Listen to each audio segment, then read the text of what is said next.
Perfect is such a dangerous word, I mutter, staring at my reflection in the university bathroom mirror. My twin sister Linda's voice echoed from the faculty dinner last night. Why can't you just try to fit in? The same words I've heard my entire life, like a broken record spinning in my head.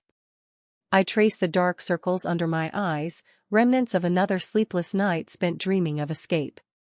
The bathroom door swings open, and there she is, Linda, radiant in her tailored blazer and pearl earrings, everything our parents ever wanted. Everything I'm not. Dad's looking for you, she says, her perfectly glossed lips pursed with concern.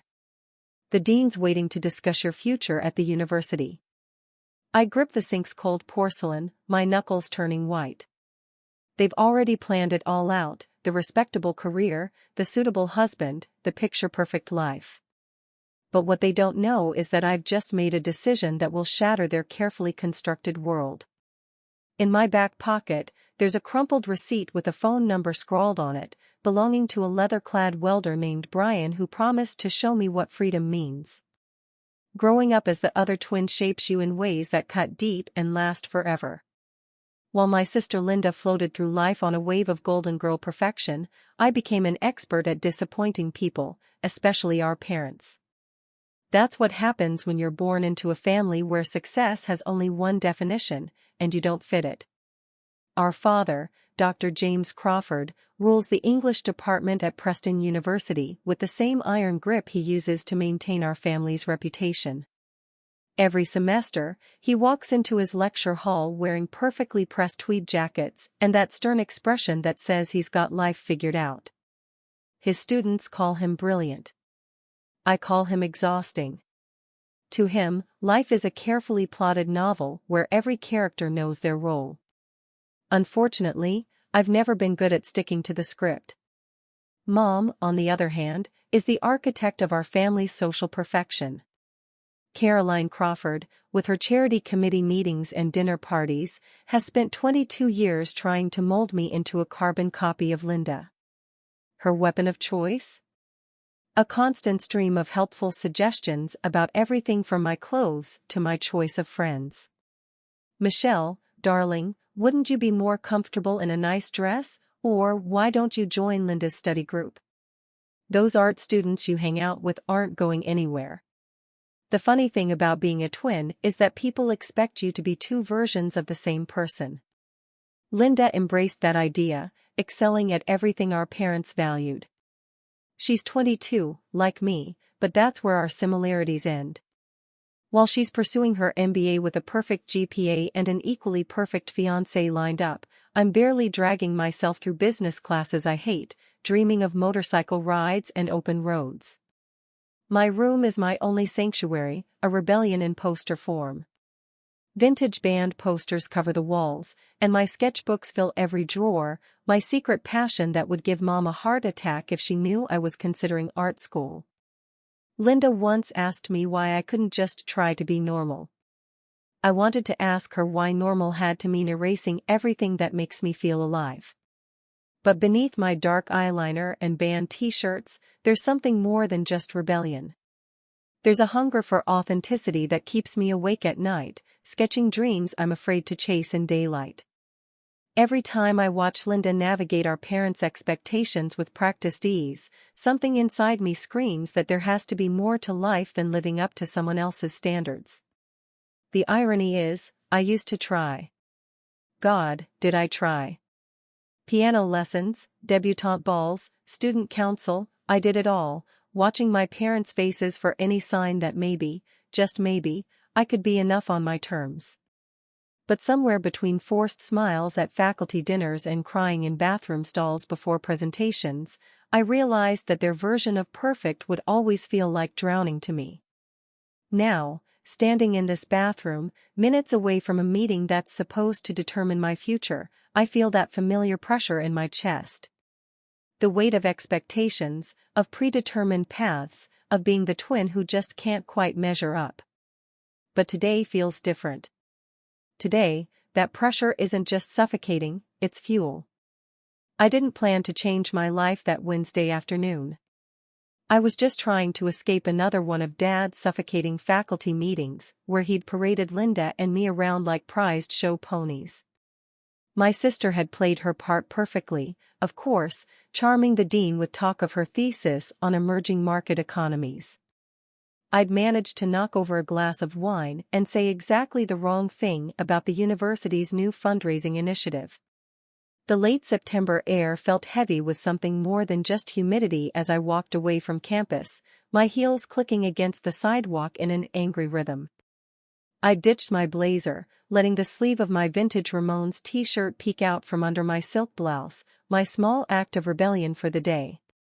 That's when I heard it, the deep, thundering rumble of a motorcycle engine that seemed to echo the restlessness in my chest. He appeared like something out of a dream I hadn't realized I was having. Leather jacket weathered by countless miles, dark hair windswept, and a smile that promised adventure. His bike, a classic Harley-Davidson Softail, gleamed under the afternoon sun as he pulled up beside me. "You look like you're running from something," he said, cutting the engine.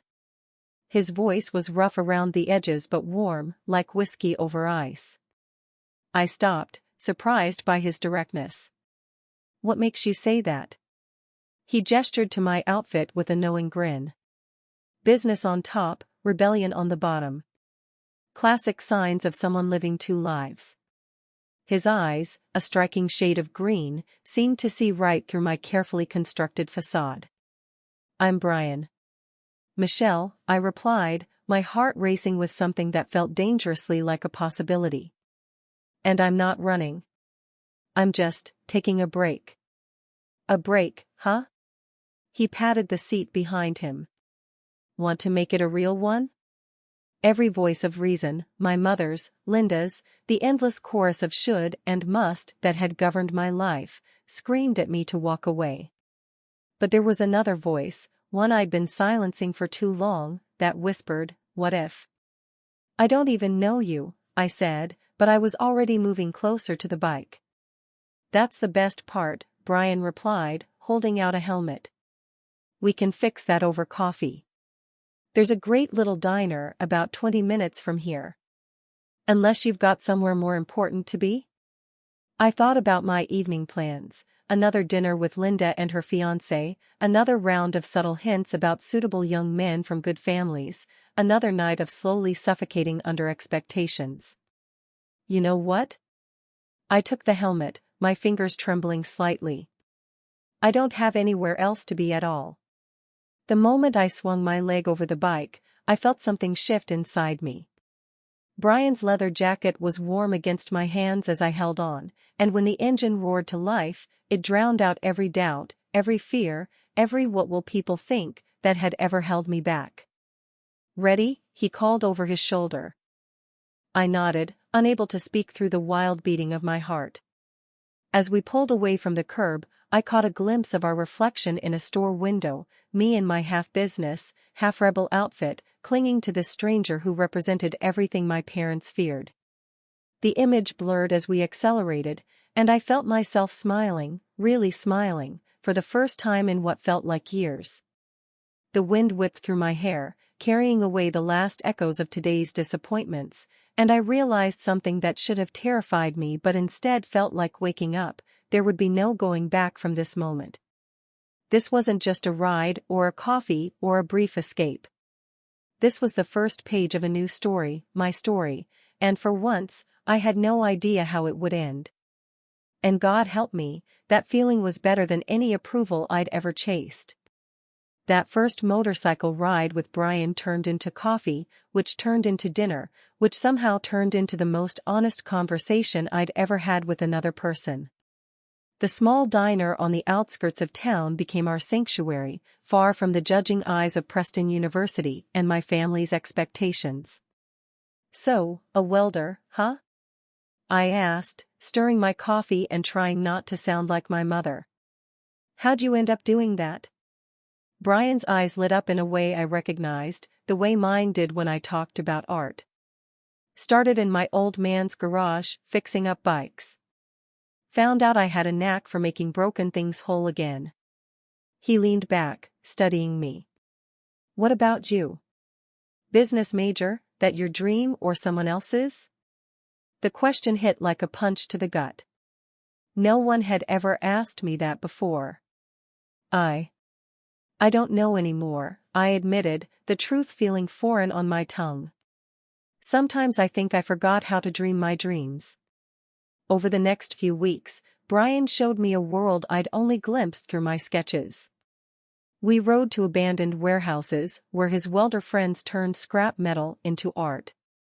We watched sunsets from highway overlooks, sharing dreams and fears while the sky painted itself in colors I itched to capture on paper.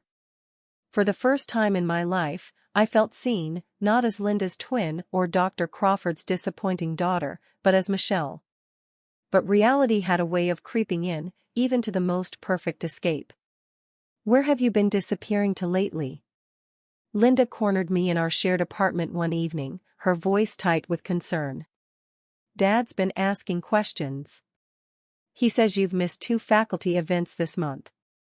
I was still wearing Brian's leather jacket, the smell of motor oil and freedom clinging to its worn edges. Out, I said, trying to slip past her. Just needed some air. Out? Michelle, this isn't like you. She grabbed my arm, her perfectly manicured nails digging in slightly. And what are you wearing? Is that a motorcycle jacket? The old Michelle would have made excuses and would have promised to do better. But I wasn't her anymore. Yes, it is. And I've been out living my life, Linda. My actual life, not the one Dad and Mom picked out for me. Her face paled. There's a rumor going around campus about you being seen with some kind of biker? The way she said it, like she was describing a disease, made my blood boil. His name is Brian, I snapped. And he's a welder. A damn good one. A welder? Linda's laugh was sharp, disbelieving. Oh God, Michelle, please tell me you're not serious. What about James? You know, Dad's colleague's son? He's been asking about you, and he's already got a position lined up at the university. I don't want James, or the university, or any of this. The words exploded out of me, years of suppressed truth finally breaking free. I want to paint, Linda. I want to create. I want to live in a world where I don't have to pretend to be someone else every single day. Paint? She stepped back like I'd slapped her. Michelle, we're Crawfords. We don't do things like that. We have responsibilities, expectations. No, you have expectations. You have responsibilities. I never asked for any of this. The front door opened, and our mother's voice floated in. Girls? Are you home? Your father and I brought dinner. She appeared in the doorway, elegant as always in her designer suit, then froze at the sight of my outfit. Michelle Catherine Crawford, she breathed horror spreading across her features. What on earth are you wearing? Before I could answer, Linda jumped in. Mom, Michelle's been seeing someone. A mechanic or something. She's talking about painting Anne. He's a welder, I interrupted, straightening my spine. And yes, I've been seeing him. His name is Brian, and he makes me happy. Mom's face went through a series of expressions before settling on determined damage control. Darling, you're just going through a phase. We all have our little rebellions, but this isn't a phase, Mom. This is who I am. Who I've always been, underneath all the pretense and perfect daughter act. I'm calling your father, she declared, pulling out her phone with trembling fingers. This has gone far enough. The next hour was a blur of accusations and ultimatums. Dad arrived, his face thunderous, bringing with him the full weight of parental disappointment. They took turns, tag-teaming their attack on my choices, my dreams, my Brian. A tradesman? Dad's voice dripped with disdain. Do you have any idea what this could do to my position at the university? To our family's reputation? Your reputation? I laughed, the sound harsh even to my ears. That's all you care about, isn't it? Not my happiness, not my dreams, just how it looks to your precious colleagues. Happiness? Mom's voice cracked. You think this phase will make you happy? What about security? What about your future? My future is mine to choose, I said, pulling out my phone. My hands were shaking as I pulled up Brian's number. And I choose this. If you walk out that door, Dad's voice was cold, final, if you choose this person over your family, don't bother coming back. I looked at each of them, Dad with his rigid authority, Mom with her desperate need for perfection, Linda with her mixture of pity and fear, and felt something inside me break and reform, stronger than before. Then I guess this is goodbye. The walk to my room felt like miles. I could hear Mom crying, and Linda trying to reason with Dad, but it all seemed distant, like a TV show playing in another room. I threw some clothes into a bag, grabbed my sketchbooks, and took one last look at the life I was leaving behind. As I waited on the curb for Brian to pick me up, I could see them watching from the window, my family, my past, the weight I'd carried for so long.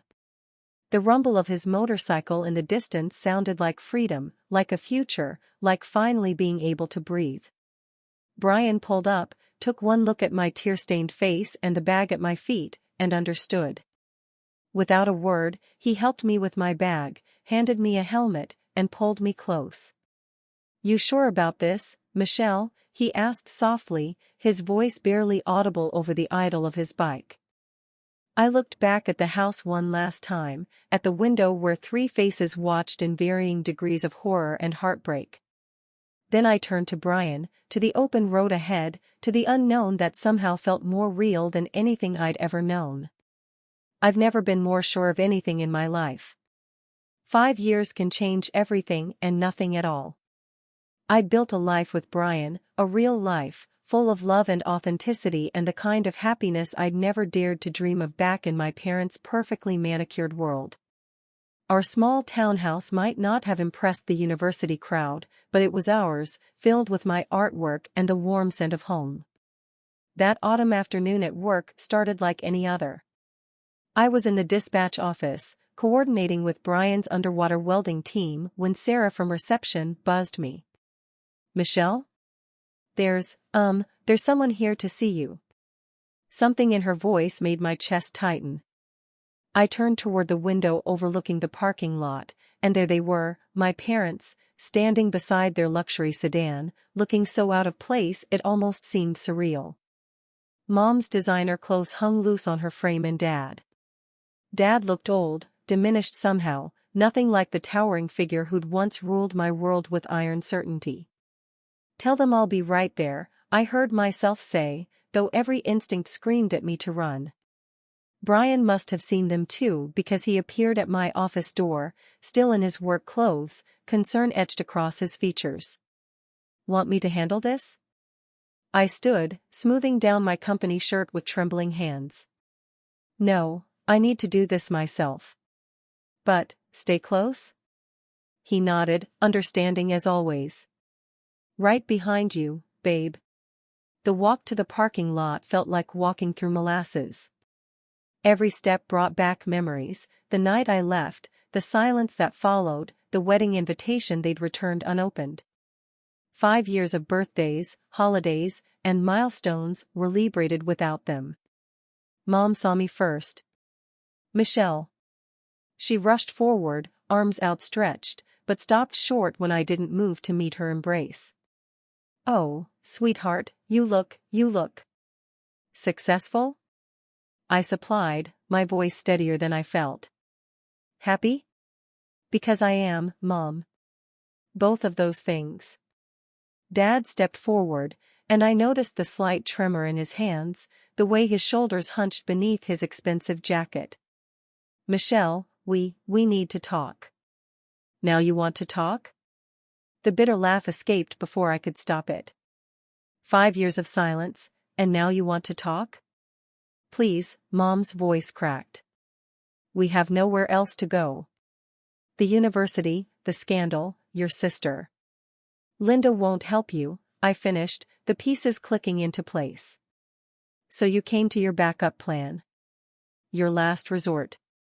That's not fair, Dad began, but the old authority in his voice rang hollow now. We're your parents. After everything we've done for you. Everything you've done for me? The words exploded out of me, years of unspoken truth finally finding a voice. You mean like disowning me? Refusing to come to my wedding? Missing the birth of your grandson? Mom's face crumpled at the mention of Tommy, the grandson she'd never met. We made mistakes, Michelle. Terrible mistakes. But we're here now, trying to make it right.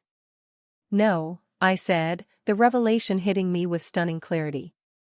You're not here to make things right. You're here because you need something. Because your perfect world fell apart, and Linda, your golden child, won't pick up the pieces. So you thought you'd try the disappointment, the rebel, the one who never quite measured up. Well, guess what? I'm not that girl anymore. We have nowhere else to go, Dad repeated, his voice breaking. The accusations, the investigation, they're false, but no one will listen. We've lost everything. I looked at them, and felt something shift inside me. The anger was still there, but it no longer had teeth. They seemed so small now, these giants who'd once loomed so large in my world. You know what the funny thing is? I said, feeling Brian's steady presence behind me like a shield. 5 years ago, I would have given anything to hear you say you needed me. To feel like I mattered to you as more than just an extension of the family name. But now? I shook my head, something between a laugh and a sob catching in my throat. Now I realize I don't need you to need me anymore. Michelle, please, Mom reached for me again, desperation making her voice sharp. We're still your family. No, I said softly, the truth of it settling in my bones. Family doesn't cut you out for choosing happiness. Family doesn't show up after 5 years just because they need something. The family I have now, Brian, Tommy, my in-laws who welcomed me without conditions, they're my family. You're just the people who gave birth to me. Dad's face darkened with familiar anger. You ungrateful. That's enough. Brian's voice cut through the tension like a knife. I think it's time for you to leave. I watched them go, their shoulders bent under the weight of consequences they'd never expected to face. As their car pulled away, I felt Brian's arms wrap around me, solid and real. You okay? He asked, pressing a kiss to my temple. I turned in his embrace, breathing in the scent of him, motor oil, metal, and home.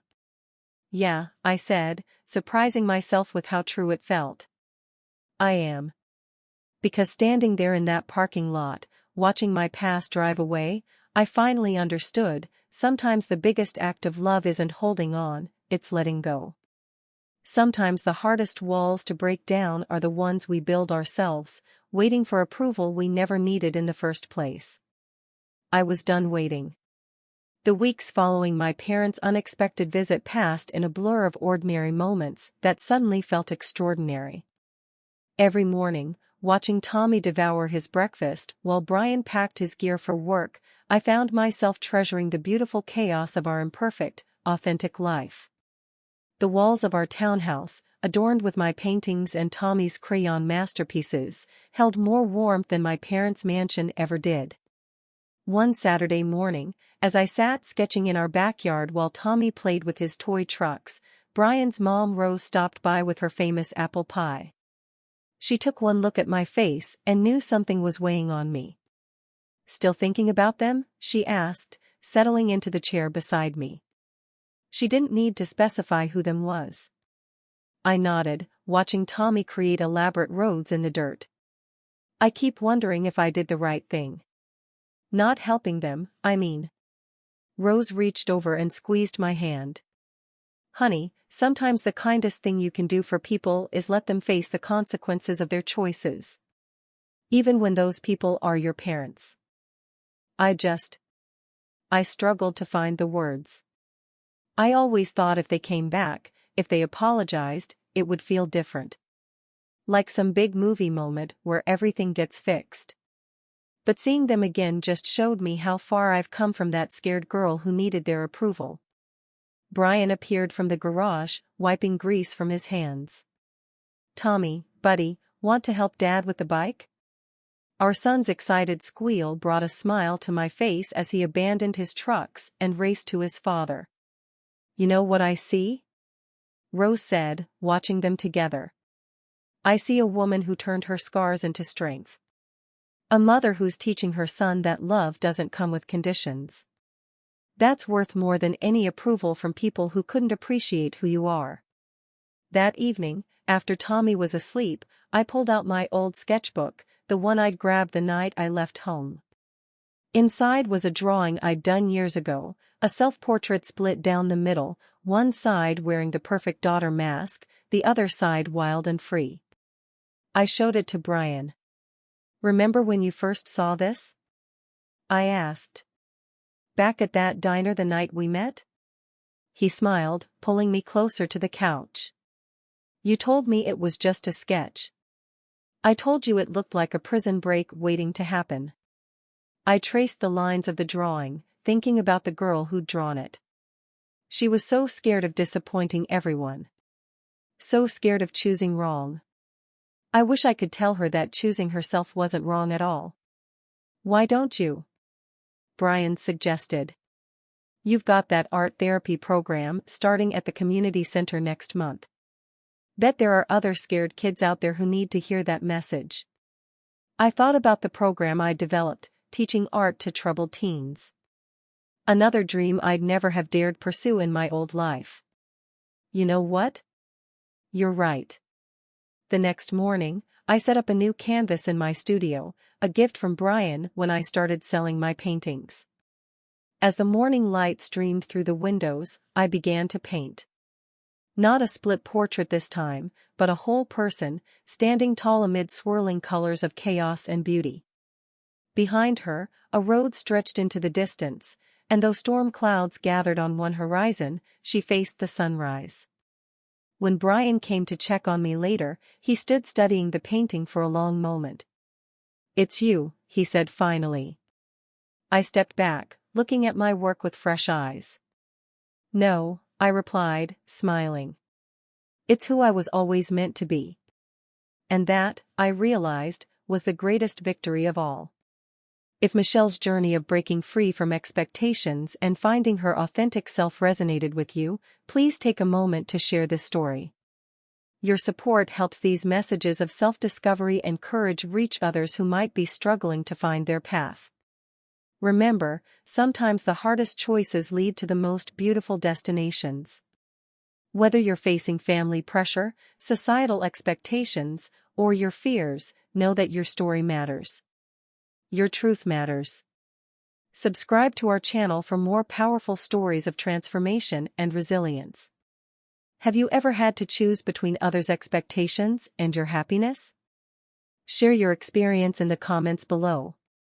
Together, we can inspire others to embrace their authentic selves and find the courage to write their own stories.